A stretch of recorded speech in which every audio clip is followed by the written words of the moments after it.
Home minister आया था, BJP के सारे 28 एमएलए बराबर 3 दिन वहीं असेंबली के अंदर रहे और हंगामा करते रहे, कोई भी रेजोल्यूशन पास नहीं हुआ। हमारे साथ एक्सक्लूसिव बातचीत करने के लिए एमएलए डोडा महराज मलिक हैं। जम्मू कश्मीर की असेंबली जो है इस वक्त सोशल मीडिया के ऊपर चर्चा में होती है। अब जम्मू कश्मीर के अंदर जो है 90 एमएलए हैं, उनमें से एक ही एमएलए जो है हमेशा चर्चा में होता है। वो एमएलए कौन है? हमारे साथ एक्सक्लूसिव बातचीत करने के लिए एमएलए डोडा सर, टाइम देने का शुक्रिया। Thank you. सर, आप असेंबली के अंदर यूथ की बात करते हैं, आप असेंबली के अंदर डेवलपमेंट की बात करते हैं, लेकिन कहीं ना कहीं ओपोजिशन जो है आपके ऊपर पर्सनली अटैक करती है, ना कि पॉलिटिक्स के हिसाब से वो आपको रिप्लाई नहीं करती है। आप इसको किस तरीके से देखते हैं? देखिए, मैं वक्त के हालात को जानता हूँ और वक्त की ज़रूरत को भी समझता हूँ, जी। तो उन्हीं चीज़ों पे बात करना ज़रूरी समझता हूँ। और जिन लोगों को मेरी बातों से तकलीफ़ होती है, वो इसलिए इनको हो रही है क्योंकि वो नाकाम हुए हैं। वो बड़ी-बड़ी बातें करते हैं, बड़े-बड़े पॉलिटिकल लीडर्स के दावे करते हैं, हम फलाने लीडर्स के साथ हैं, हम फलानी पॉलिटिकल पार्टी के साथ हैं। वजूद के होते हुए भी उन्होंने बदअमनी यहाँ पर फैलाई है। जी। और जिस चीज़ की मैं बात करता हूँ, वो लोगों की ज़रूरत है। जी। और ज़रूरियात पे बात करना ये गुनाह नहीं है। और ये चाहते हैं कि मुद्दों से हटकर ऐसे मुद्दों पे बात हो जिससे दूर दूर का वास्ता आवाम को नहीं हो, जी। ताकि लोगों को वही दिखाया जाए जो नेता बोले। जी। अब वो दिखाएंगे जो लोग चाहते हैं, जी। तो उससे तकलीफ हो रही है। सर, आप डोडा के अंदर डीडीसी मेंबर भी रहे। हमने सोशल मीडिया के ऊपर देखा, हमारे जर्नलिस्ट जो है वहाँ पे कवर करते थे। आप जो है खुलकर काम करते थे और जो भी इलीगल एक्टिविटीज डोडा के अंदर होती थी, आप उसके खिलाफ जो आवाज उठाते थे और उसके ऊपर लीगल एक्शन भी लेते थे। उसी को देकर लोगों ने आपको एमएलए चुनकर जो असेंबली के अंदर भेजा। सर, मैं अगर बात करूं जम्मू कश्मीर के अंदर ड्रग्स की बात करूं, मैं ये नहीं कहूंगा कि इससे पहले क्या हुआ, हम इस वक्त की बात करेंगे। सर, ड्रग्स बहुत तेजी से फैल रहा है। आप सर, और जो हमारी यूथ है, अनएम्प्लॉयमेंट हद से ज्यादा है। 370 को भी रिमूव किया गया, आपको भी पता है। आप जो है काफी सीनियर हैं सियासत में, लेकर एमएलए जो है अब बने हैं आप। सर, अब 370 के बाद शायद आपको इस चीज का एक्सपीरियंस नहीं होगा कि पहले वाले एमएलए किस तरीके से काम करते थे, लेकिन आप किस तरीके से देखते हैं जो एमएलए के पास कौन कौन सी पावर है और पब्लिक के लिए जो है किस तरीके से कर सकते हैं? देखिए, जहाँ तक यूथ का मामला है, मैं खुद एक यूथ हूँ। जी। यूथ में जो इस वक्त लोग इस टीनेज से उठ के, अगर आप देखेंगे 30s या 35 या 40 के अंदर जो लोग हैं, जी। जिनने अभी तक शादी नहीं की है, जी। पढ़ा लिखा तबका है, जो रोजगार ढूंढते ढूंढते अब नशा ढूंढ गया है जी। ना, नशे नशे को हासिल कर गया है। लेकिन मैं समझता हूँ इस बात को, एक एमएलए कुछ भी नहीं कर सकता है। जी। पढ़ा लिखा तबका है, उसको ये समझ होनी चाहिए कि मुझे क्या करना जी। चाहिए। अगर आपने इतने साल तालीम हासिल की, उसके बाद आपने नशे को अपना साथी बना लिया, जी। तो वैसी तालीम, वो फिर माँ बाप का पैसा ज़ाया कर दिया जी। आपने। आपने समझना चाहिए कि अगर वक्त के हालात में पढ़े लिखों की कदर नहीं है, कदर करने न कदर करने वाला कौन है? जी। वो आदमी जिसको आप वोट देकर बनाते हैं, और वो वोट देने और लेने वाला वो आदमी है जो ठेकेदार है। जी। और ठेकेदार को क्या पड़ी है कि वो एक पढ़े लिखे के बारे में सोचे, जी। है ना? तो उसको वो सोच बदलनी है, नशे को बदलना है। वो नशा नहीं करना है जिससे वो नशे में धुत होकर बस मदहोशी के आलम में पड़ा रहे। उसको वो नशा लेना है ताकि उसको समझना है कि भाई साहब, अगर मैं खजल हो गया, मेरे बाद भी आगे कितनी नस्लें खजल हो जाएंगी, वो खजल ना हो। उसको अपना मुस्तकबिल उनके लिए देना है, जी। ताकि जो बाकी आएंगे लोग, उनको बेहतर की ज़िंदगी देना। खुद तो अब ख़त्म हो गए। जैसे एक इंसान अपनी ज़िंदगी दे देता है, फिर सोचता है यार, जैसे माँ बाप होते हैं, अगर हमारे पास ज़मीनें हैं, मालिकाना हक होता है, वरना अगर माँ बाप भी उन ज़मीनों को बेच देते तो फिर वो आगे नस्लें कहाँ होती। जैसे आपका घर है, लेकिन उस घर को आप तक पहुँचाने के लिए आपके पूर्वजों ने उस ज़मीन को बाकी रखा है। जी। तो यकीन मानिए, उन्होंने अपनी कुर्बानियाँ दी हैं, तब जाकर हम उस सरज़मीन के हकदार हैं। जी। उसी तर्ज पे जो पढ़ा लिखा यूथ है, वो आज उस नशे को ना ले। जी। अगर उसने तालीम हासिल की है तो उसको अकल खोलनी पड़ेगी। जी। इसलिए नहीं पढ़ाई की है कि चिट्टा लेंगे, शराब लेंगे, चरस लेंगे, गांजा लेंगे और फिर एक आंकड़ा बताएंगे कि नौजवान जो है नशा ले रहा है। गलती कर रहा है, गलती कर रहा है। ये इनका बिजनेस है, आप बिजनेस में भी इनका हाथ बटा रहे हो, नशा ले रहे हो, अपनी जिंदगी के साथ भी खेल रहे हो, और वोट इन जाहिलों को भी दे रहे हो जी। जो आपका मुस्तकबिल बेहतर नहीं कर पा रहे। ये तो चाहते हैं कि नौजवान बेरोजगार हो, इनका नशा बिके, जी। इनकी सियासत चले, धर्म के नाम पे दंगे हों, फसादात हो। मैं वही कह रहा हूँ, एजुकेटेड जो होगा, जो पढ़ा लिखा होगा, उसका जहन वास्ट होना चाहिए, वो सोचने की सलाहियत रखना चाहिए, और उसने मुश्किलों से रास्ते बनाने चाहिए। जी। जैसे मैं एक पढ़ा लिखा हूँ, मैं एक नौजवान हूँ, मैं एक आम आदमी हूँ। बिल्कुल आम आदमी हूँ। लेकिन मैंने रास्ते ढूँढे, मैंने लड़ा और लड़ने के बाद आज इस मुकाम पे खड़ा हूँ। और ये ऐसे मुफ़्त में नहीं आता, जी, मुफ़्त में ये चीज़ें नहीं आती। अगर मैंने संघर्ष नहीं किया होता, मैंने लड़ाई नहीं लड़ी होती, तो आज इस मुकाम पे खड़ा नहीं होता और इतनी बेबाकी से नहीं बोल पाता। जी, इतनी बेबाकी से इसलिए बोल पाता हूँ क्योंकि मुझे किसी का प्रेशर नहीं है। जी, मुझे वही बोलना है जो मुझे दिख रहा है। जी, इनको वो बोलना है जो इनके आका चाहते हैं। जी, ये चाह के भी अच्छा नहीं बोल सकते। जी, ये जो इनको बोला गया है, जो सिलेबस दिया है, ये उसी सिलेबस पे बात करते हैं। जी, और इनको ये बताया है कि आपने करना क्या है। जैसे 3 दिन आपने तमाशा देखा, अमित शाह आया था जम्मू कश्मीर के अंदर, होम मिनिस्टर आया था, बीजेपी के सारे 28 एमएलए बराबर 3 दिन वहीं असेंबली के अंदर रहे और हंगामा करते रहे। कोई भी रेजोल्यूशन पास नहीं होने दिया, कोई भी बहस होने नहीं दी, क्योंकि उससे जम्मू कश्मीर का मुस्तकबिल बेहतर बनना था। ये हैं वो लोग। वरना अगर इनका लीडर आया था, इनको जाना चाहिए था। दो जी, चार आदमी, 10 आदमी उधर चले जाते, बाकी हाउस चलने देते। लेकिन आकाओं का साफ इंस्ट्रक्शन था, हाउस नहीं चलने देना।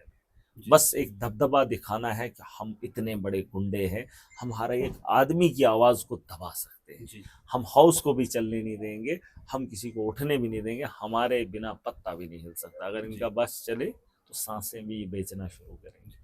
हवा जो है ना, ऑक्सीजन, जी, ये वो भी बेचेंगे। जी, लेकिन अब इसको पकड़ के रखेंगे कहाँ, लोगों से छीनेंगे कहाँ? ये कुदरत का वसाइल है, तो इसलिए लोग ले रहे हैं। वरना पानी कुदरती वसाइल था, उसको भी बेच दिया। जी। बिजली, पानी से बिजली बनी, उसको भी बेच दिया। अब हवा इनकी पकड़ में नहीं आ रही। जिस दिन हवा में पकड़ आ गई तो यकीन जानिए इसे भी बेचने में कमी नहीं करेंगे। जितनी भी यूथ है, यूथ आप पे भरोसे बैठी है और आप किसके भरोसे बैठे हैं? मतलब मेरा कहने का मतलब है, आप यूथ के लिए क्या करना चाहेंगे? देखिए, ऐसा मैं कहना चाहूँगा, जैसे आपने कहा कि लोगों को मुझ पे भरोसा है, मैं जी, क्या कर सकता हूँ? मैं ये कर सकता हूँ, मैं हिम्मत दे सकता हूँ। मैं बता रहा हूँ कि मैं आम आदमी हूँ। जी, मैं एक छोटे से परिवार से आता हूँ। मेरी कहानी में आपने वो सारी चीज़ें देखी। मेरे पास वसाइल नहीं था, फिर भी आपको भरोसा ऊपर वाले पे करना और नियत साफ करना। राइट, और जगह-जगह पे चुनाव होते हैं। ऐसा नहीं है कि मेरी असेंबली में मुझे मौका मिला। जी, आप जिस इलाके से हैं वहाँ पर भी आपको आप अच्छे सरपंच बनाओ, जी, आप अच्छे मेंबर बनाओ, आप अच्छे बीडीसी बनाओ, डीडीसी बनाओ, अच्छे ईमानदार लोग। ईमानदार लोगों की कमी नहीं है, बस उनकी हिम्मत में इजाफा डालना है। जी, और उस आम आदमी को जागना जी, पड़ेगा। एक को तो जागना पड़ेगा ताकि वो 100 हज़ार लाखों लोगों को जगाए। जी, फिलहाल एक भी नहीं जाग रहा। मैंने कोशिश की मुझे दबोचने के लिए, पूरे राइट, तामझाम बुनाए, बिल्कुल, लेकिन मैं हटूंगा नहीं, क्योंकि जी, मैं जो जागा हूं ना, मैं सोऊंगा नहीं अब। जी, फिलहाल तो जगाना बड़ा मुश्किल था, जी, जागना बड़ा मुश्किल था। जब इंसान जाग गया, मान गया, अपनी जिद पे अड़ जाए, तो आम आदमी अपना जमीर नहीं बेचता है। जी। सर, डीडीसी तक ठीक था, एमएलए भी ठीक था, लेकिन अब जो है आपके ऊपर जम्मू कश्मीर की पूरी ज़िम्मेदारी है। हर एक डिस्ट्रिक्ट में देखो, अब पहले कॉल्स आपको आती थी अपनी ही कॉन्स्टिट्यूएंसी के अंदर से, अब अभी जो है लोग आपको पूरे ओवरऑल डिस्ट्रिक्ट से जो है फ़ोन कॉल कर रहे हैं, मीटिंग के लिए बुला रहे हैं। कितना ही बड़ा मुश्किल होगा आपके लिए जो है काम करने मुश्किल के नहीं लिए? है, देखिए इतना बड़ा मुश्किल नहीं है, जी, बस इसको समझना थोड़ा मुश्किल है। जी। आप काम कर सकते हैं, आप। ज़िम्मेदारी बढ़ गई है ना? नहीं, जिम्मेदारी मेरी नहीं है, जी, जिम्मेदारी आवाम की है। अब अगर आवाम को समझ आ गया कि राजनीति क्या है, अब उनकी जिम्मेदारी है। मैंने अपना बोझ हल्का कर दिया। अगर मुझे लोग फोन कर रहे हैं, इसका मतलब उनको समझ आ गया कि राजनीति इस तर्ज पे अगर है तो बहुत अच्छी है। तो अब उनको ये जिम्मेदारी खुद लेनी है। देखिए, जी, मैं राजौरी से, कश्मीर से एमएलए नहीं बन सकता, बिल्कुल। बल्कि वहां के जो अच्छे लोग हैं जो मुझे फोन कर रहे हैं, उनको मौका मिलेगा, जी, जिनको आज तक प्लेटफॉर्म नहीं मिला। जी, ये एक ऐसा खेल है जिस खेल के अंदर कुछ ही खिलाड़ी खेलते थे, बाकियों को एंट्री नहीं थी। जी, ठीक है। जब आपको वर्ल्ड कप देखा है, आयरलैंड भी मुकाबले में होती है, बिल्कुल, लेकिन उसको लीग खेलना पड़ता है। बिल्कुल। वरना जब आप इंटरनेशनल खिलाड़ियों को देखेंगे, उसमें 7-8 टीमें हैं। जी, लेकिन जब वर्ल्ड कप आता है, जब वर्ल्ड कप चुनाव आएगा, ये वर्ल्ड कप होता है, इसमें जी, सबको एंट्री है। और जी, यहाँ पर यह किसी को नहीं, ये कौन है वो कौन है। जी, उसके काबिल होना चाहिए, अहल होना चाहिए, और लोगों की बेहतरी के बारे में सोचने वाला होना चाहिए, और लोगों को अपनी बात बताने वाला होना चाहिए। जी, वो इसका खिलाड़ी बन सकता है अगर वो खिलाड़ी खेल गया, उसने अच्छा परफॉर्मेंस दे दिया, और अगर उसको जिम्मेदारी मिल गई जिस तरीके से मुझे मिली, मैं डिलीवर करूंगा। जी, और अगर डिलीवर करने वाले लोग वो खड़े हो जाएंगे तो लोग चुनने में देर नहीं करेंगे। जी, फिलहाल सबसे बड़ी प्रॉब्लम ये है कि सियासत के मैदान में गुंडे, मवाली, पैसे वाले वही खड़े होते थे। जी, आम आदमी अगर खड़ा होता, उसको बोलता है क्या करेगा यार, तेरा काम नहीं है। उसको बेचारे को उधर ही, मुझे भी, बिल्कुल मैंने राइट। 5 इलेक्शन लड़े, मुझे बोला, आपका काम नहीं। कहाँ वो, कहाँ आप क्या करते हो? आप नहीं लड़ सकते हो, क्योंकि मेरा परिवार नहीं था। लेकिन मैंने लोगों को समझाया, कोई भी कुछ भी कर सकता है। आपके पापा क्या करते थे? आपके तो ऐसे नहीं होंगे। आपके दादा ऐसे तो नहीं होंगे। जब बच्चों का पता नहीं है कि बच्चा कैसा निकलेगा, तो उसकी सोच के बारे में आप उसको क्यों बोलते हो कि ये ऐसा नहीं कर सकता? फिर हम अपने बच्चों को क्यों पढ़ा रहे हैं? जी। अगर आपका पापा मुलाजिम, आपके क्या फादर इसमें थे, तो आप तो पुलिस वाले नहीं बने। आप माइक आपके खानदान में था ही नहीं, कोई इंटरव्यू करने का शौक ही नहीं था। लेकिन आपने ये चुना क्योंकि आपको ये चीज अच्छी लगती है। जी।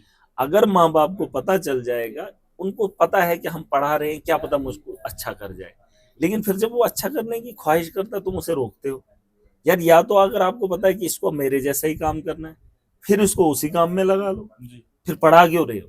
अगर पढ़ा रहे हो तो उसको अपना विजन दिखाने दो, अपना जहन खोलने दो, और वो किसी भी फील्ड में जाना अगर चाहता है उसे मत रोको। और यहाँ पर क्या होता है कि सियासत के मैदान के लिए ऊपर से ऑर्डर आता है कि आपको एमएलए का टिकट दे दिया। ये कौन होते हैं हमें टिकट देने वाले? हम खुद क्यों नहीं तय करेंगे कि हम लड़ सकते हैं कि नहीं लड़ सकते? जिनको नेताओं के साथ याराना होगा, बस उसी को हाईकमान टिकट थोप देगी, चाहे उसको बोलना आए या ना आए। ये थोड़ी है तरीका। जिसके पास जो हुनर है वो अपने हुनर को निकाले। और उन माँ बापों को मैं बताना चाहता हूँ, अगर आपका काम माल मवेशियों के साथ है, जमींदारी तबका है, या और कोई कारोबार है, या आपका मतलब जैसे आपके फादर पुलिस में थे, फिर आपको भी पुलिस वाला बनना चाहिए। फिर आपने उनको हटकर कोई और काम नहीं करना चाहिए। अगर आप इसलिए पढ़ा रहे हैं कि ये बच्चा पढ़ने लिखने के बाद कुछ अच्छा कर सकता है, हर माँ बाप को नहीं पता होता कि मेरा बच्चा बड़ा होकर क्या करे। अगर पता चले ना, नाअहल निकले, निकम्मा निकले, ड्रग्स लेगा पढ़ने के बाद, तो फिर वो माँ बाप थोड़ी उतना पैसा इन्वेस्ट करता है। लेकिन उम्मीद सबको होती है मेरा बेटा अच्छा करेगा। अब अच्छा क्या करेगा, उसको करने के लिए हिम्मत तो देनी पड़ेगी, और उसको खुद हिम्मत करनी पड़ेगी। उनको निकलना पड़ेगा, उनको जिम्मेदारी उठानी पड़ेगी। प्लेटफॉर्म दिया है, ग्राउंड खुला है।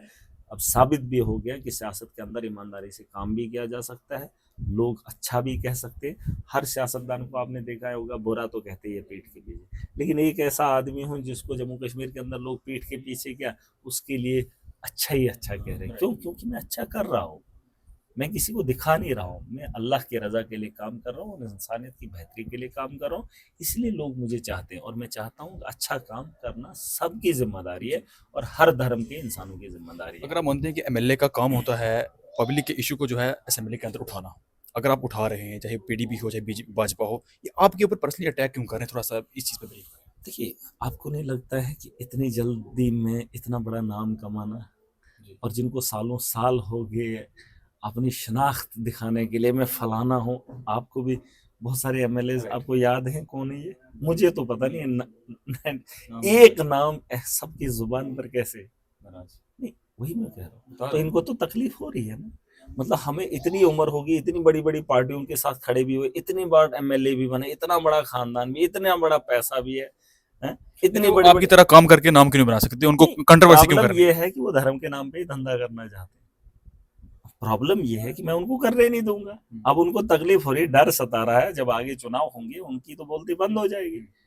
क्योंकि धर्म, जिस धर्म को ये बेचते थे उस धर्म को मैं बेचना बंद करूंगा। जिसको धर्म पे राजनीति करनी है वो अपने धर्मों में चले जाए। फिर राजनीति नहीं, राजनीति इंसानों के लिए, जो इंसान बेहतरी की ओर चलाएंगे, इस मुल्क को बेहतर बनाने के लिए चलाएंगे। जिसको मंदिर मस्जिद की बात करनी है वो अपने धर्मों में जाएं और बनाएं, आलीशान मस्जिदें बनाएं, आलीशान मंदिर बनाएं। हमें तो काम करने दीजिए, ये अलग काम है, ये अलग काम है, ये एक काम है। ये कोई ऐसा काम नहीं कि सबका ठेका आप ही ने ले रखा है। मतलब एक दुकान पे एक ही आइटम अच्छी लगती है। अब आप बोलेंगे सरिया सीख ये वो राशन पानी एक ही दुकान में, होटल भी एक ही है, मुमकिन है? नहीं है। अरे जगह जगह दुकानें खुलती हैं, खोलने दो, अपना अपना रिजक है, कमा रहे हैं लोग। तो सियासत के मैदान में ठप्पा लगाना ये गलत बात है, और इनकी राजनीति को जड़ से खत्म होते हुए ये खुद देख रहे हैं, ये खुद देख रहे हैं। और मेरे साथ टकराने वाले लोग खत्म हो गए हैं, ऐसी ये सच्चाई है, क्योंकि मैं हक पर हूँ। मैं हक पर हूँ, और मैं झूठ बोलकर किसी के जज्बात के साथ खिलवाड़ नहीं करता। जो मैं बोलूंगा हक, वरना मैं एमएलए बन गया, जो बन गया था 5 साल के लिए। मैं तो फर्स्ट डे से ही लगा हूँ। नहीं, वरना मुझे क्या जरूरत थी, मैं तो बन गया था। बड़े एमएलए बन गए, बैठ जाते, हमें भी कोठी छोटी गाड़ी शाड़ी मिल गई, बैठ जाते यार, ऐश करते, है ना, चलते फिरते घूमते। लेकिन 6 महीने हो गए, न दिन देख रहा हूँ न रात देख रहा हूँ, लड़ाई लड़ रहा हूँ, आवाम के मुद्दे उठा रहा हूँ। और ये आज से नहीं कोई बोलेगा अब कर रहा है, 15 साल से आज मौका मिला है, आज करेंगे। और ऐसा नहीं कि एमएलए क्या कर सकता है, एक आम आदमी बहुत कुछ कर सकता है, खाली एक एमएलए नहीं। मैं तो एमएलए हूँ, आज कुछ भी कर सकता हूँ। काम करने की नीयत होनी चाहिए बस। अभी कुछ लोगों को तकलीफ हो रही है, लेकिन एक आम आदमी भी बहुत कुछ कर सकता है। उसको जागना पड़ेगा, अपने हक के लिए लड़ना पड़ेगा। मेरा इस्लाम कहता है कि अगर आपका हक कोई आपसे छीन रहा है ना, उसके हलक से उंगली डालकर या हाथ डालकर उसे बाहर निकालकर अपना हक वापस लो। जी। ये है इस्लाम। लेकिन हम आराम से यहीं से उठाकर उसकी थाली में परोस देते हैं, उसके डर की वजह से उसके घुटनों पे आ जाते हैं हम। ये इस्लाम सिखाया कभी? अरे इस्लाम ये सिखाता है अपने हक के लिए लड़ो, छीन के ले जाओ। अगर आपके कोई हमला करके कोई हमला करता है, आपसे वो चीज छीन लेता है, तो आप उसको पकड़कर उसके हलक से निकालकर अपने हक को मत जाने दो। जी। यहाँ तो हम अपने इज्जतें बेच देते हैं, नीलाम कर देते हैं, उसके कदमों में झुक जाते हैं, और हम कहेंगे फिर हम ईमान वाले लोग हैं, तो अच्छी बात नहीं होती। अपने हक के लिए खड़े हो जाएंगे, माहौल में बदलाव आएगा और बड़े पैमाने पर तब्दीली आएगी। और जो सपना हमने देखा है, मैं चाहता हूँ वोटर वोटर लीडर बने। आप, मैं लीडर नहीं देखना चाहता, मैं हर आदमी को लीडर देखना चाहता हूँ जो अपने हक के लिए खड़ा हो जाए। अपने भाई से लोग लड़ते हैं, उसके लिए कोर्ट कचहरियों में जाते हैं, अपने भाई के लिए, अपने खून के लिए। लेकिन कभी देखा बड़े ऑफिसर के खिलाफ एक मजलूम कोर्ट में जाए? नहीं। जिस दिन भाई को छोड़कर जालिम के खिलाफ एक गरीब लड़ेगा, उस दिन मुझे फख्र होगा। वरना अपने माँ बाप की औलाद में से वो भी एक औलाद है। जमीन के छोटे के चप्पे से अगर उसको नहीं मिला, उसके खिलाफ जंग का ऐलान करता है। सारी जमीन बेच के अपने भाई को नीचा दिखाने के लिए करता है, नहीं दिखाऊंगा। अरे ये काम करके दिखाओ, जिस दिन आप ऑफिसर को कटघरे में खड़ा करोगे, उतनी शिद्दत के साथ उसके खिलाफ लड़ोगे, उसमें आपके साथ आपका रब भी होगा और लोग भी होंगे, और आपको भी मजा आएगा। वरना अपनों से लड़ने के लिए कोई भी तैयार हो जाता है, पता है आपको? ये माशरा है मेरा। अपनों को घास के तिनके पे भी पकड़ेंगे। अगर आप किसी का घास अपनी भाइयों का काटेंगे ना, छोड़ेंगे नहीं। लेकिन अगर कोई दूसरा आएगा ना, वो सारा का सारा लूट के ले जाएगा। छोड़ो यार, अपने तो पावरफुल है, वैसी ताकतों को रोको, अपने परिवार को बेहतर करो, अपने हक के लिए खड़े हो जाओ। लोगों को बता दो मौत बरहक है, जिसको जितनी जिंदगी मिली है उसको उतनी ही मिलनी है। यहाँ वली नहीं रहे, यहाँ पैगंबर नहीं रहे, सारे चले गए, तो फिर हम जैसे लोग कौन है? हमारा भी एक वक्त आया है, खत्म हो जाएगा। लेकिन इस वक्त को जिंदा रखने के लिए अपने आने वाली नस्लों के लिए कुछ छोड़ के जाना है। सर, जितनी भी जम्मू कश्मीर की यूथ है, क्योंकि आपके पास अब पूरी यूथ की जिम्मेदारी आपके ऊपर है और यूथ आप पे भरोसा भी करती है। आपने जो है गवर्नमेंट को सपोर्ट भी किया है, लेकिन गवर्नमेंट को ऐसा कौन सा स्टेप लेना चाहिए जो अनएम्प्लॉयमेंट वो तो यूथ है मैंने इनको बोला है, जॉब्स के वो तो मैंने बोला है। देखिए असेंबली के अंदर अगर आपने मेरे सेशंस को देखे होंगे, मैंने बहुत सारी ऐसी पॉलिसीज बताई हैं जिस पॉलिसीज की वजह से जम्मू कश्मीर को बेहतर किया जा सकता है। सबसे पहली बात है, करप्शन पे हमको रोक लगानी है। जो करप्शन का माफिया है, माइनिंग का माफिया है ना, जो नौकरियां बेचने का माफिया है, मतलब अलग अलग किस्म का उस माफिया के जब ऊपर जब आप कंट्रोल करेंगे ना, कंट्रोल, तो यकीनन रेवेन्यू जनरेट होगा। जब रेवेन्यू जनरेट होगा तो माहौल में सुधार आएगा। पैसा जब होगा तो वैकेंसीज खुलेंगी। उसके अलावा बहुत सारी चीज़ें, जैसे हमारे पावर प्रोजेक्ट हैं, उनको बढ़ाया जाना चाहिए। हमारे जंगलात हैं, उस वसाइल का सही इस्तेमाल किया जाना चाहिए। हमारे पास रेवेन्यू मतलब बढ़ाने के लिए कमी नहीं है। हमारे पास इतने रिसोर्सेज हैं, आप अंदाज़ा नहीं कर सकते। लेकिन उसमें क्या होता है, उसमें जो है लूट हो रही है, उन चीज़ों की लूट हो रही है। कुछ लोग कमा रहे हैं, बस हम लोगों को बेवकूफ़ बना रहे हैं, है ना। तो उस चीज़ को रोका जा सकता था, और अगर सरकार उसको रोकने में कामयाब हो जाएगी। यहाँ ट्रांसफरें बिकती है, अब ट्रांसफरें भी बिकेंगी, रेत भी बिकेगी, मतलब लूट होगी, तो कहाँ माहौल बदलेगा? बेरोजगारी कहाँ से खत्म होगी? मतलब हर चीज़ में करप्शन है। और जब तक करप्शन के खिलाफ आप शिकंजा कसोगे, नीयत आपकी साफ होगी, और ये मुमकिन है, सरकार इसमें अहम रोल अदा कर सकती है। सरकार चाहे लूट खत्म कर सकती है, सरकार चाहे तो इस देश का मुस्तकबिल बेहतर कर सकती है। तो ये मैं कहना चाहूँगा, मैंने वो सुझाव दिए हैं ऑलरेडी, और बहुत सारी चीज़ों पर डिस्कशन भी हुआ है। सबसे पहली बात है, एजुकेट होना बड़ा जरूरी है। जब तालीमी हमारे पास नहीं है, जो तालीम हमारे ज़मीर को जगा नहीं पा रही है, तो मुझे लगता है कि तालीम का थोड़ा नसाब बदलना पड़ेगा, जैसे मैंने कहा है। जी। सर, जम्मू कश्मीर के अंदर जितने भी डिस्ट्रिक्ट हैं, कब से आप शुरू करेंगे लोगों से मिलने के, कि लोग आपको नहीं, मिलना, लोग आपसे चाहते भी मिलना हैं? नहीं, आप मिले हैं। जो जहाँ पर है, जिसको जहाँ समझ आ गई, वो जिम्मेदार है। हाँ, ये मैसेज बड़ा इम्पोर्टेंट है, क्योंकि हमने एक परफॉर्मा डाला था जिसमें हमने लोगों को कहा था कि आप इसमें जो है अपनी मेंबरशिप डाल सकते हैं। अब जो इस सोच से जुड़ा है, जो सच में मानता है कि बदअमनी है, माहौल ख़राब है, हमें ऐसी सोच के साथ जुड़ना चाहिए, तो उसको अपने अपने जगह पर काम करने का पूरा हक है। बशर्ते मिलना भी बशर्ते जरूरी नहीं नहीं वो हाँ बात की बात, हाँ बशर्ते कि वो ईमानदार हो, वो खुद को कहना चाहिए मैं ईमानदार हूँ, और उसको गाँव के कुछ लोग बोलने चाहिए ये ईमानदार है, और उसको मेरी तरफ से इजाजत है और मैं उसके साथ हूँ, और वो ये बात मान ले कि महाराज उसके साथ है। यूथ के लिए क्या मैसेज रहेगा? यूथ के साथ ये मैसेज यही है कि बस वक्त आ गया है, आज जवानी में है, जवानी ढल जाएगी, जैसे बचपन खत्म हो गया जवानी में आगे, बस इस जवानी में कुछ करने की चाह रखो और कुछ करो। जी बहुत बड़ा दलदल देखा है, बहुत बुरे हालात से हमारे दो चार होते हुए हमने बुजुर्गों को देखा है, मुश्किलें बहुत झेली है हमारे लोगों ने। तो अब अगर आने वाली नस्लों के लिए अगर उस दौर से हमें बेहतर, उनने थोड़ी सी कोशिश की तो हमें बेहतर ज़िंदगी मिली, हमें अब बेहतर करना है जो आने वाली नस्लें होंगी, और ये वक्त बड़ा कीमती है। अब जवानी में हो तो जवानी में अगर कुछ नहीं करोगे तो बुढ़ापे में कोसोगे तो मजाक बन जाओगे। मैं चाहता हूँ जवानी का काम ऐसे करो जैसे मैं अगर बूढ़ा हो गया, होना तो है, लेकिन जवानी के इस वक्त को कोसूंगा नहीं, फ़ख्र महसूस करूँगा जब अगर अल्लाह ने ज़िंदगी दी तो मुझे तो खुशी होगी कि मैंने अपनी जवानी जो है इंसानियत के लिए, जम्मू कश्मीर के लिए, उसकी बेहतरी के लिए और ज़ालिमों के ख़िलाफ़ मैंने लड़ाई लड़ी, मुझे सुकून होगा। मैं चाहता हूँ इस जवानी की हिफाजत करें, नशे में लेकर, नशे में धुत होकर अपनी तालीम की बर्बादी खुद अपने हाथों से तय करोगे, उन्हीं लोगों का वो खरीदोगे, उनको पैसा जा रहा है, उनके बच्चे अय्याशी करेंगे और तुम वो लूट भी करोगे। वो तालीम जिस तालीम से आपको समझ आ जाए, अगर आप उस तालीम से नशा ले रहे हो तो वो तालीम याफ्ता नहीं है, उन माँ बाप ने भी गलतियाँ की हैं, उन लोगों ने आखिरी भी। सवाल रहेगा। हमने तो ऐसी कोई भी वीडियोस देखी नहीं है जिसमें जो है भाजपा के एमएलए, हम उनका नाम भी नहीं जानते, जो जो कह रहे थे कि महराज मलिक जो है हिंदू मुस्लिम करते हैं। हमने ये देखा नहीं है, ना हमने कोई ऐसी वीडियो देखी है, लेकिन देखिए वो कुछ लोग जो है सोशल मीडिया पे थ्रेड भी देते हैं। अब उनके लिए देखिए क्या उनका मैसेज? काम है वो करें, जी वो काम है उनका, उन्होंने डरा कर लोगों से वोट लिए, डरा कर राजनीति की टिकटें ली, हम डरने वाले नहीं है। मैंने तो उनको माफ़ कर दिया, उनको क्या, उनको जो भी करना है वो करे खुल्लम खुल्ला, क्योंकि मौत का सहरा मैंने देखा है मेरे रब के हाथ में, वो उनके बस की बात नहीं। महराज को न डरेगा न डरने वाला हूँ, उनने जो किया वो अपने लिए किया, मुझे उनसे कोई नाराज़गी नहीं है, क्योंकि वो उनका अपना रवैया है, अपना तरीका है, वो उनकी सोच है। अगर मैं बोलता हूँ ये मेरी सोच है, जी अगर मैं लड़ता हूँ लोगों के लिए मेरी सोच है, और मुझे उनकी सोच से फ़र्क नहीं, क्योंकि वो कई सालों से उसी सोच से चल रहे हैं। उनको वही नारे आते हैं, वही धर्म पे राजनीति आती है, वो वही करेंगे।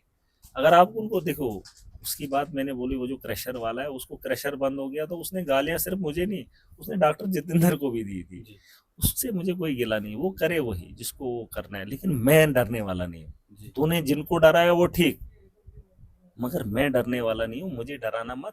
तुझे जो बोलना है तो बोल, मेरी तरफ से तेरे खिलाफ कुछ भी नहीं होगा, तो ऐश कर, तुझे जो बोलना है मन खोल के बोल, जी मैं उससे प्रॉब्लम नहीं है। पर इस भरम में मत रहना कि मेरा डरता है, मैं डरता किसी से